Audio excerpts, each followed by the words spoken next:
Assalomu alaykum aziz ustozlar. Bugungi berilgan yana bitta masalamiz blok sxema ko'rinishida ekan, ya'ni blok sxema berilyapti va bu yerda a o'zgaruvchiga ketma-ket 1, 6, 8, 2 va -6 sonlari kiritilibdi.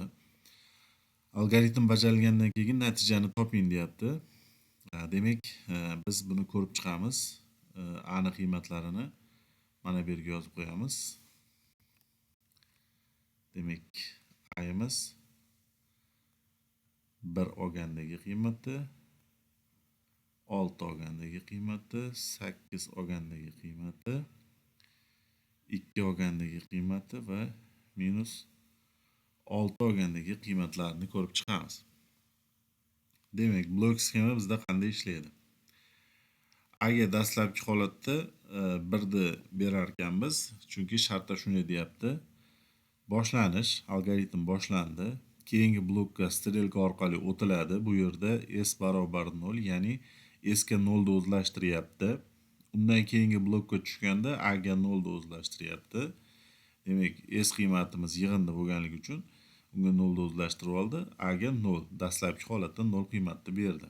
Keyingi blokka o'tganda s ga s plus a ni o'zlashtir deyapti. Demak, bizda dastlabki holatda ikkalasi ham 0 bo'lganligi uchun s'imizda 0 qiymat mavjud bo'ladi. Keyingi blokka o'tganda a ni kiriting deyapti. Demak, a ni kiriting deganda biz navbatdagi, ya'ni bizga berilgan birinchi qiymatni kiritamiz, ya'ni 1 ni. 1 ni kiritganimizdan keyin u 1 ni oladi. Keyingi blokka o'tganda bu yerda shart bajarilyapti. Ya'ni shart a 0 dan kichkinami deyapti, ya'ni 1 0 dan kichkinami? Yo'q bo'ladi. Yo'q bo'lgandan keyin u yuqoriga qarab harakatlanadi. Mana bu yerga keladi. Bu yerga kelganda s ga a ni qo'sh deyapti. Demak, dastlabki holatda s'imizda 0 bor edi. Endi a ni qo'shdi. Demak, endi unda 1 bor. 1 ni oldi.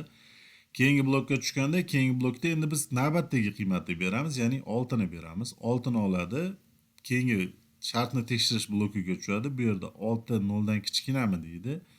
Yo'q, kichkina emas. Demak, yana yuqoriga qarab ketadi. Endi bizda s'imizda 1 bor. 6 ni qo'shadi va u 7 bo'ladi. Keyingi blokka tushadi. Keyingi blokka tushganda yana a ni kiriting deyapti. Endi navbatdagi qiymatni beramiz. 8. 8 ni oladi.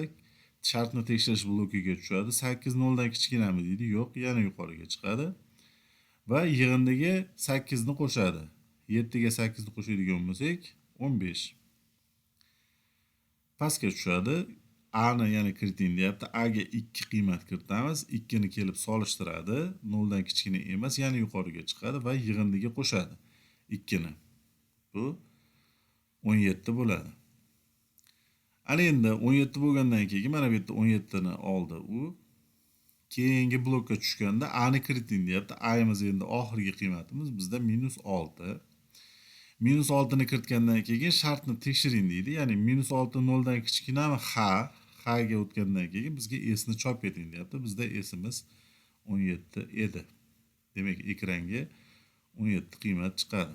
Ko'pchilik bunda qanday xatoga yo'l qo'yadi?